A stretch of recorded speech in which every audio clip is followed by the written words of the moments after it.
Bonjour, bonsoir mes chers frères, mes chers compatriotes, vous avez la voix de qui? Vous la voix de sans-voix, toujours celui du peuple. L'autre Zali, le 23 octobre 2025. Naye poto sur la situation sécurité de Kadakati Mboka na biso. Premièrement, avant que de koloba si la situation sécuritaire, bandeko nandenge toza koloba boye lobby nakati lobby le 22 octobre nakati ya village ya Masango nakati ya territoire d'Uvira bango bozo ko surplomber ville ya Uvira bitumbezalaki wana entre les Wazalendo et les rebelles du M23 AFC. Les rebelles du M23 AFC bakendai ko attaquer ba position ya Bazalendo pour que bango bazwa contrôle ya mboka wana.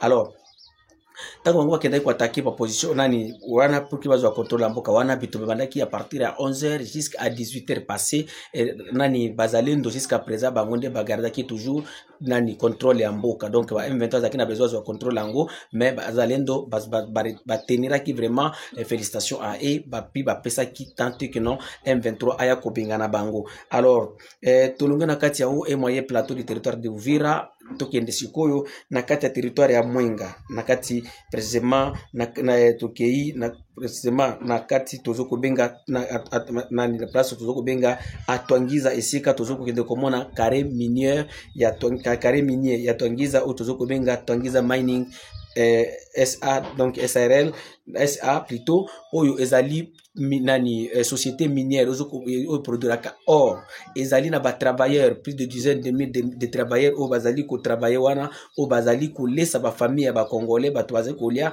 Alors armée na biso lelo vers 4h à 5h du matin ba tunda ki ba drone ba yaki ko bombarder cité minière de Twangiza na kati ya province na biso ya Sud Kivu na kati na côté ya Lwinja na kati ya territoire ya Mwenga. Alors natango FARDC bande ko bombarder na kati ya carré minier wana. Alors aujourd'hui toujours le 23 na tongo wana ba drone mususu FARDC et kendaki ko bombarder na kati ya territoire ya Walikale précisément na kati ya cité ya Busika. Alors une chose que mes frères, mes chers frères et sœurs congolais congolaises naye ko analyser loko moko boy. Twangiza mining ezali et place oyo ba congolais ebeli bana mboka bazali engagé. Alors je ne sais pas ce qui gouvernement na biso bazana calcul nini. Oui, c'est la guerre. Et puis guerre perdaka biloko. Mais à ma grande surprise, lobby le 22, il y avait des affrontements na niveau ya Nyangezi entre les gouvernements entre les Wazalendo et les M23. Oyo Bazalendo bazaki na besoin ya ko déloger M23 pour que bango bazwa contrôle la Nyangezi, après Nyangezi ba avancer ba kende Bukavu parce que Nyangezi zali à 24 km na ville ya Bukavu. Mais Bazalendo bande ko bundawana bazwa ki aide ya gouvernement congolais. O bande ko bundawana na Nyangezi bazwa ki aide gouvernement congolais. Alors tango bande ko bundawana il a fallu que bazwa aide même bango zo bundana se armée na biso e ya siko na ba drone wana to na avion et ye ko appuyer bango pour que de loger ennemi. Mais à notre grande surprise gouvernement congolais et daki bango tero komo côté mais baya lelo baya ko tumba carré minier ya nani mining. Qui est le perdant? Biso bande ko totika fanatisme même ça kabino chaque jour que fanatisme des okoko mesa biso ba congolais. Avec le fanatisme, tokokende à ta place mon côté. Ce qui te tikali toujours n'a pas fanatisme na biso, tokokende à ta place mon côté. Alors, nani gouvernement na biso, prenons par exemple, bitumba tozo sala awa. Ezali toujours na Uvira awa. À l'époque de RCD, qu'est-ce qui s'est passé? Okomona RCD za na kati ya ville ya Uvira. Ba maimai, lelo toza komi dia Bazalendo. Baye na quartier Kasenga, baye ba quartier Kasenga, quartier Kiaya, baye ba beti 1h, 2h, 30 minutes, bakei lisusu bakei. Perdant, azali jeune oyo azali kofana na quartier wana, na tango armée wana RCD ekokende sikoyo kosala nani kosala sécurité place oyo masase bande kolela, bakokuta kuna ba innocent bazali kuna, bakokanga ba jeune nyoso wana. Ba jeune wana ba komi sikoyo ba koma bango ba kongango ba singa après to bandi sikoyo kokoma o ba enlever autant de jeunes ba enlever autant ba sali boye cause ezali nini cause ezali yo okende ko sala guerre au préparakité ozo kende ko sala attaque oyo yo moko oza sûreté na munition zanango oza na munition muke. Mais ozo kende kena sala kaka attaque po mutu moko a commission na réseaux sociaux no, bravo na Wazalendo bravo na boye yebisa mutu wana ke faisons d'abord la pression auprès du gouvernement et pesa biso ba makoki oyo kosala ke biso to bunda. La guerre oyo koki ko libérer biso ezali guerre à réseaux sociaux te. Na ndenge zomona ba autorité na biso soki eleki na radio Kapi azo wana ekusunga biso teleko mokote. Lelo oyo bakei ko buka nani Karim nani Twangiza Mining. Bato depuis président Félix ya côté na kati ya nani ya pouvoir. Ata société moko te a installé ango awa na kati ya province Sud Kivu. Mais la société mike, société a mouki oyo moko toza nango, ozo ko engager même 10 000 personnes. Ozo ko pesa biso loko ya kolia. Et ça 10 000 derrière ces 10 000 personnes, il y a d'autres personnes. Donc imaginons 30 000 personnes de base aux la poizo kolia derrière société wana. Ozo ko tinda nini yoko nani ba drone yoko bombarder ango lisusu. Ozo ko kokate ko tinda ba soda oyo ya force terrestre ba kende na se na makolo po ba bunda. Jamais armé ba drone na bonu na bino wana obi ba drone ezwaka contrôle ya mboka. Tutaki ko assister guerre awa ya Israël na oyo le denani mboka musu ya barabe oyo. Ba wande ko bet oyo abeti ba arme likolobo oyo abeti ba arme likolobo. Katikati na bango ba Jordan baza wana nani mais muto banzo la victime azate. Alors yebisanga est-ce que un militaire nani israélien akomaki na mboka bando bakwaza kokende kobunda. Notre objectif est de libérer notre terre et de libérer notre territoire occupé par les rebelles du M23 AFC. Okolanda mutu na kati radio Kapi azokoloba notre objectif est de libérer le territoire national. Tout na siko vous avez envoyé combien d'éléments, combien de troupes oyo bakokende sikoyo ko libérer mboka place one. Personne. Otinda ta moko côté oko libérer territoire ngonde ngini. Na ndoto na nini oko libérer place ngonde ngini. Nandoto, est-ce que parce que vous dites seulement à la radio que non, n'a ko libéré? Lelo, tout le exemple, il y a secret na biso oyo, secret d'équilibre, oyo le comique secret du Kivu. Avant la guerre, avant le départ de Mobutu, secret du Kivu anda ko sala. Bitumba afdeleye avec bapa no kutana ezaki na kati batupe ba yeko pied biloko nani secret wana efanda nase. Tandis que secret wana ezalaki na plus ya 5000 nani de travailleurs à l'époque. Alors batu oyo bakzalaki na difficulté tili batu akiliba. Donc batu azwaka perte za batu akiliba. Alors biso pe okukuta avira biso ezoya. Le gouvernement a été venu au défi de 2019 jusqu'à nos jours. Bola kizanga kaka na province na biso ya Sud Kivu, totonga ki pont Songolo Pakala.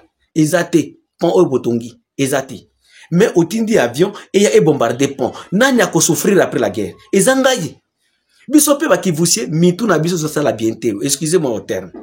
Toujours ko appuyer loko moko boye, olia ko ebisa gouvernement tant bozo ko sala ba bombardement na bino. Bo sala bombardement anani na ko garder pe ba akio tuzanango. Préservons les acquis. Mais vous, au lieu de préserver les acquis, vous comme si vous bombardez Miki au Tozanang. Na souffrance n'y est Tozanang. Prenons par exemple la Ouvira Awa. Oye siko yotindi Ouvira est tombé dans ma côte on a M23. Otinda siko drone kuna et bombardé izina régie des eaux. Pour batuba mélanine. Même si oye siko yo ko récupérer Ouvira ngo, o soldat ko ya ko mélanine. Ozana no incapable ko pesa bato ya Lubumbashi mai. Ozana no incapable ko pesa bato ya Kinshasa mai ya pam. Tozozo ba appel awa. J'ai eu des appels de bato ya Lubumbashi zo kusenga ngana la voix de qui vous a la émission to senga kino directeur provincial régie des zones na kati ya ville na kati ya province ya Katanga a démissionné parce que Lubumbashi bango ayeba ka lusu robinete. Donc eloko robinet na Lubumbashi eza eloko koki kotangisa mwana ya kuna na classe. Kula kisa il faut dessiner yango ndako comprendre na eza boy bango bayebika ba forage oyo bato privé atie forage na ye a komisikoyo kunani ku futi sambongo bato azo benga biso ba quartier kuna soki ba kamara banini bato azo uzwa maite ba rwashi ba kampe banini bato azo kubenga biso la voix de qui vous lobere loko oyo mais ozoko kende lisusu kuna nano sika ozali ozoko kuka kubungisa te oyo biso ba villageois lisusu oyo obuka oyo tuzanango non. Na sengi ezali message na tindi na Conseil national de défense na Kinshasa babino bozoko conduire ba drone avabo beta bo calculer otoko kendo ko beta pisika boye M23 za wana ezate kino okendo ko beta na kati ya usine esika bato bazoko souffrir wana ezali crime de guerre. Vous êtes tenté de détruire et loko oyo ezali kosunga biso population. Je suis contre, en tant que l'enfant de cette partie du pays, afin qu'un Congolais d'origine, donc un Congolais souffrant, que nous sommes tentés de souffrir. Bino nyoso, mutu afanda kana Kongo azate. Bino nyoso ba ministre, ba généraux, ba bino azana ba poto. Ba biso misala mikyo tozana ba nango awa, bande ko détruire. Non, je dis non, non, non. J'appelle même notre société civile. Heureusement, j'ai contacté plusieurs membres de la société civile. Tous ont conscience. Ça, ce n'est pas la première guerre à quoi assister. Nous avions déjà vécu plusieurs guerres. Et si nous faisons la guerre, ce n'est pas pour abîmer. Et si vous faites la guerre, il faut bien préciser. Toujours qu'on précise place Songolo Pakal. Oh, ils ont République, il y a M23T. Ils ont République démocratique du Congo. Et le gouvernement congolais ne peut pas agir ou bien travailler au détriment de cette histoire qui se trouve dans notre pays. Bandeko, il n'y a rien qui se fait. Guerre, oh, ils sont ko sala ba publicité na réseaux sociaux. Bazalendo akenda ko bunda place boye. Boye bisanga ke place nini boyo ka disait que non bazalendo ba ke ko bunda to ba FARDC. Après ba fandi wana désert ba déloger M23. Ce que tu lobby vérité, oh za journaliste ba Rwandais. Vos menaces à journaliste ba Rwandais mais na bisa ba tout vérité. Tout dongo la fanatisme, de ce du fanatisme de ko zoko mabiso. Tout longo la fanatisme wana bande ko nangai. Est-ce que vous connaissez que Bazalendo va en force ou bien faire des choses en force Bazanango. Mais le problème c'est notre gouvernement, logistique exaté. Mutazo que ndoko bunda ba o banda ko bunda lobby je n'ai pas qui savoir que le nombre parce que ba pekisanga que non oh yo to yebi ke ko ko parce que j'étais parmi là ba to banda ko pesa ba bila nani habitu. Mais il nous a vu des pertes hier. Na niveau nyangezi kuna bisika nani bitu bezalaki. Alors, yebisanga boken siko bo perdre 4-5 personnes bakufi. Bozoa qui contrôle la place en côté. Lobi juste bozongi, bo perdre sur 3-4 bato wana baza toujours wana. Banani bazo perdre. Biso to so perdre ba jeune na biso pamba non? To keile lo to ke ko bunda. To bundi ministre de biso les amuke. Toza incapable ko sala bitumba à 6 heures du temps ou bien à 7 heures du temps ou bien à 10 heures du temps. Toze ko zongi to bungi 5 à 6 personnes. L'homme est tout ok, to bungi 3. Donc on vient de perdre 6 à 7 personnes pour rien. Pour rien. Faisons la guerre avec des objectifs. Tout le monde habite un objectif. Je vous donne un exemple. L'effet général Mtetezi Kibuki la Waseba, où il y a le 14 mars à Tumba, plus de 46 villages.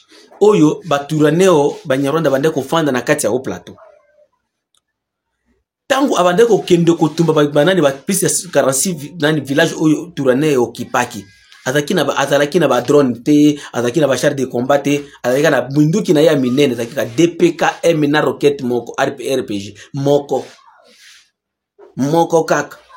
Combien d'effectifs abande ko kende ko sala ngo bitumba. Ba musu batikali na banani azoko kende ko tasuki na ba tebele 100 250, 200, mais nous avons plusieurs personnes. C'était parce qu'il faisait la guerre avec l'objectif.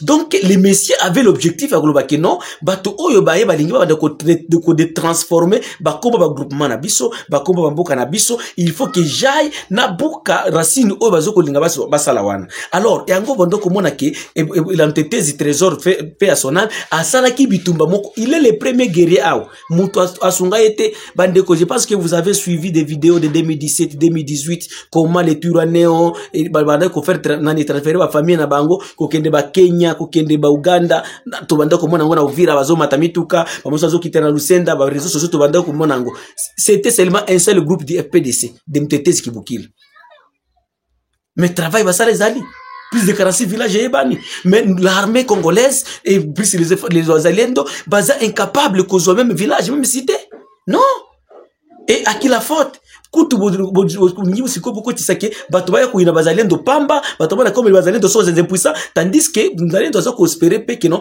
FARDC ou bien le gouvernement congolais et pesa ma koki pour ça la bitumba. C'est ça le grand problème. Faisons la guerre avec l'objectif. Bitumba a sans objectif et comme ma biso atesika mon côté. Et d'ailleurs, ma proposition est celle-ci.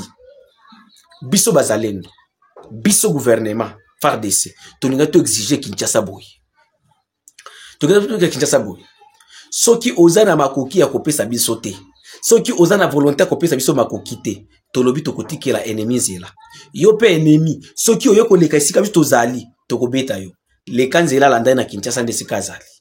olia ko banda ko permettre ay banda ko bukila biso biloko na biso awa le kanzela soki okoleka tokotikela onzela moko ya nzamba moko boye landa na Kinshasa sika azali kuna okende kolongola parce que vous avez vos conflits qui devenir détruire nos histoires qui vous devenir détruire nos acquis ya miki oto za ngozo kusanga population bandeko na sengi bino bandeko nanga bokata parti oyo boti de lango Kinshasa bayo kango bayo gouvernement écoute la même président de la République Félix Tshisekedi ba kino eloko zo ko bukela biso awa aza incapable ko tongela biso aya ko bukela biso biloko ya biso te ba société wana ou benini soki ata na besoin ki to récupérer ba territoire occupé par l'ennemi les rebelles du M23 atia ba soda na se infanterie de sala ki abanda ko bombarder banani bombarder ka Goma te ponani drone wale ko kende Goma te esika nangala la kaibi ebi place wana te esika makengala la kaibi place wana te esika ba wilingo wala la kaibi place wana te donc na kare mini atwangiza ndesika makenga azali tonanga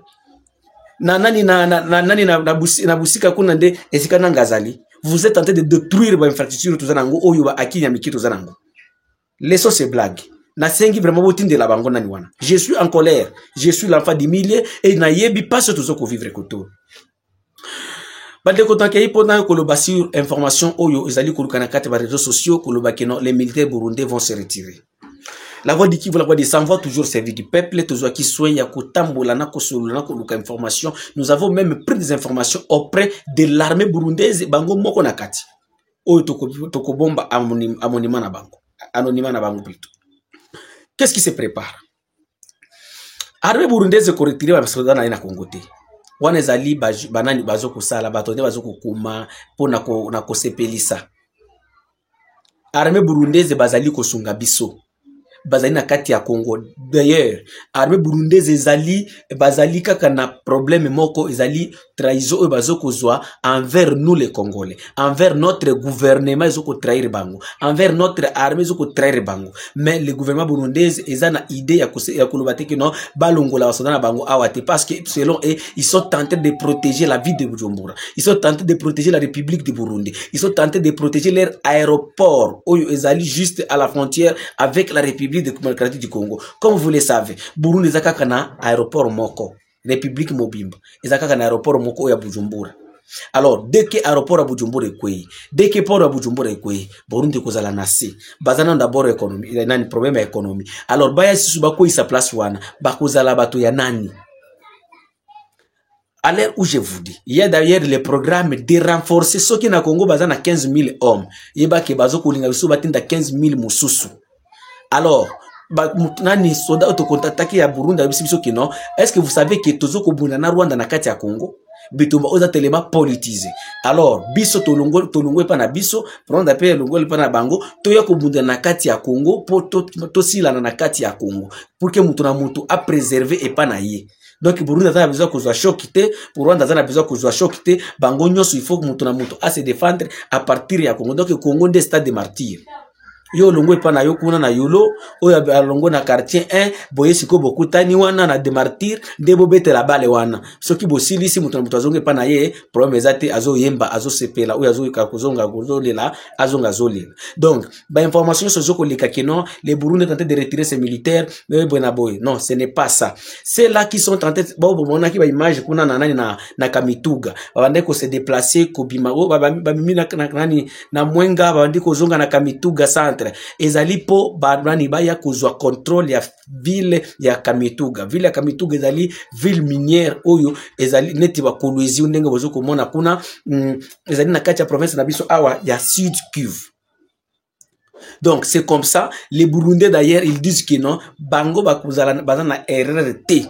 Et nous disons grand merci pour eux de nous aider. Vraiment, ce n'est pas facile comme on a que voisin na yo aya sungayo. Ce n'est pas facile. Ce n'est pas facile vraiment. Et nous le disons encore merci au président Évariste Ndayishimiye. Donc c'est comme ça mes chers frères, mes chers compatriotes, ba information na ko babundi azoko longola soda na ye, ce sont des forces d'information oyo bazoko tinda na kati ya ba réseaux sociaux.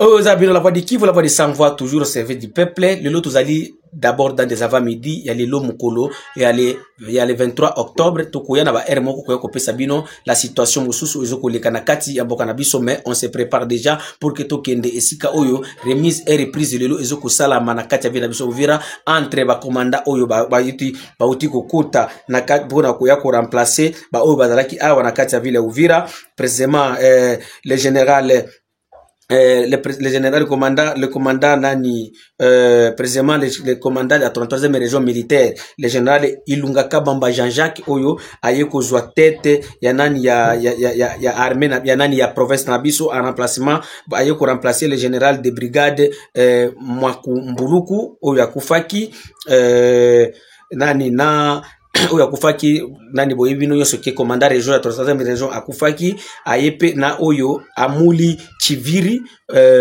oyo aye ko remplacer le général Mweu Lumbu Evariste na comme Gasita watobela tuni Gasita c'est l'information nazali Gasita kozala kaka na poste na yewana chargé na renseignement na opération en renseignement na kati ya province, mais à côté kala ko piétiner Uvira te. Bon, comme vous le savez, sud qui vous allez ko contrôler na Maniema na wape ko kufanda même na Kindu kuna problème et kuzala te, tandis que awa Uvira de bato baboye na Fizi. Donc ndi yango wana to kende sikoto kende ko assister po na remise et reprise ya bakoza na biso ba oyo bayaki na kati ya mboka na biso vile Uvira to lobike. Soyez les bienvenus nani epa ba autorité nyoso oyo bauti kotinda manakati ya vile na biso ya Uvira. Toza toujours wana ba la voix di Kito ko collaborer to kosala makamususu oyo e kosala ki mboka na biso tozwa kimia malamu. Merci.